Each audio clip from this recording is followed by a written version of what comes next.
And the Obama administration's move to relax limits on the search and storage of information about Americans. Margaret Warner has the story. The updated guidelines let the National Counterterrorism Center keep information gathered about Americans or U.S. residents much longer, even for those without suspected ties to terror. The NCTC, as it's called, was founded in 2004 as a clearinghouse for the government to help connect the dots among the massive amounts of information collected by the NSA, CIA, FBI, the Pentagon, and other agencies. The Director of National Intelligence, James Clapper, and Attorney General Eric Holder announced the changes in a statement released yesterday. The revisions permit the NCTC to retain and continually assess data for a period of up to 5 years. The previous limit on storing before ultimately destroying such information had been 180 days. Obama administration officials say the new, longer time frame will expand the center's ability to analyze data and identify terrorist threats. The announcement said the changes do not give the government any new powers for collecting information. Left unclear is the kinds of information on Americans that's being collected, retained, and analyzed now, and how widely commercial data, like travel records, credit card transactions, and phone calls, is involved. The updates, the announcement said, were sparked by reviews of the failure to identify clues that might have anticipated the November 2009 Fort Hood shooting and the failed attack by the so-called underwear bomber. And for more on this expansion, we turn to Michael Leiter, the first director of the National Counterterrorism Center under Presidents George W. Bush and President Obama. He's now with a private technology firm and is also an analyst for NBC News. And James Bamford, who's written extensively about intelligence matters and agencies. His most recent book is The Shadow Factory, the ultra-secret NSA from 9/11 to the eavesdropping on America.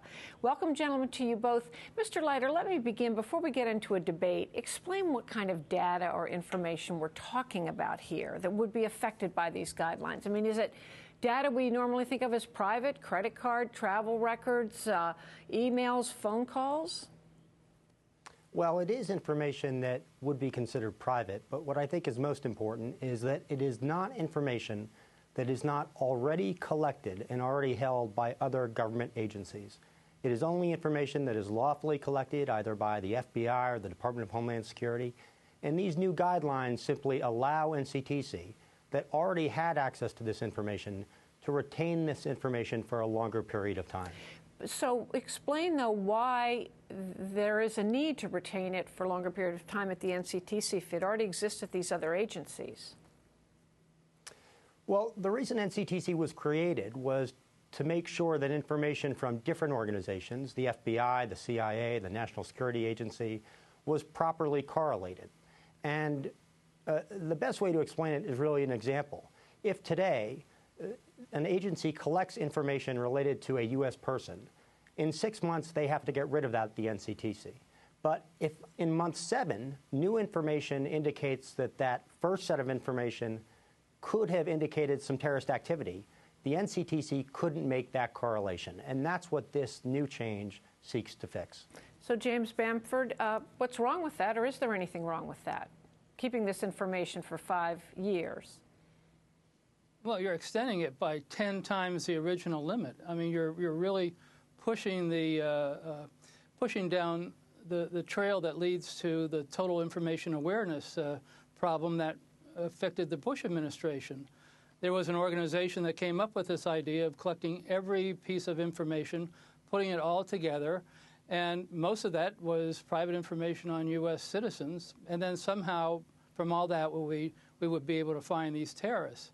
Well, the public was outraged by that idea, and Congress was outraged by it, and they quickly disbanded the Total Information Awareness Program. And the more we keep going down this road, the more we keep coming back to that same concept. I just finished a cover story for Wired magazine this month, where we look at this very, very large data center that's being built in Utah for the National Security Agency and for other agencies also. It's going to be 1 million square feet. It will probably hold yottabyte of information, which is almost indescribable in terms of the number of pages. I think it's a quintillion, 500 quintillion pages of documents. So it gets to the point where you're saying there's just too much collection, and the analysis just has to go on with the information it has. Mr. Leiter, back to you. Explain more. Is this just information that's sucked up about all Americans, or is it just Americans whose either activities or connections or relationships raise a red flag? Well, Judy, first, respectfully Margaret. to Mr. Bamford, my apologies, Margaret. It's all right.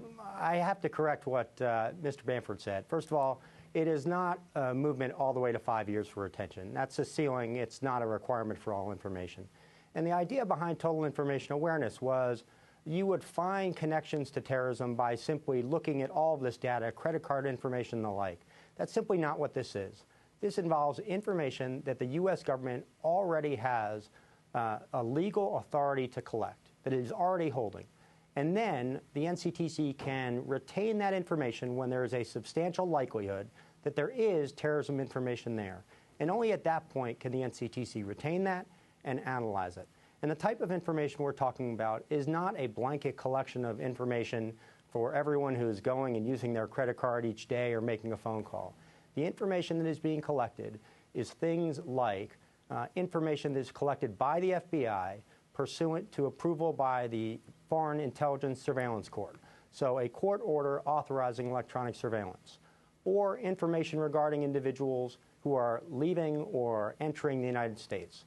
It is far, far from the vacuuming of information that Mr. Bamford seems to suggest. What about that, Mr. Bamford? I don't think it's far away at all. The FBI bought into a tremendous amount of private databases from companies. Yeah, probably it's legal to do that. But we saw in the Bush administration how for years they went on conducting illegal surveillance and then lying to the public about what was going on. President Bush came out and said we were doing no warrantless eavesdropping, when in fact we were doing a massive amount of warrantless eavesdropping. So the amount of information the government collects, I think, is a problem. It's a problem because it affects the privacy, Fourth Amendment rights of U.S. citizens, and I think the government is drowning in information. I think that's one of the problems. It isn't able to find the terrorists because there's too much information, not too little information. Back to you, Mr. Leiter. Well, I certainly agree with Mr. Bamford that this is an issue, and it's very important that as this information is initially collected and as it is retained by places like the National Counterterrorism Center, that there is very rigorous oversight. And I certainly can't defend issues of warrantless wiretaps. In this case, you are talking about information that is collected lawfully and then retained for terrorism purposes. At the same time, as Ronald Reagan said, we should trust and verify.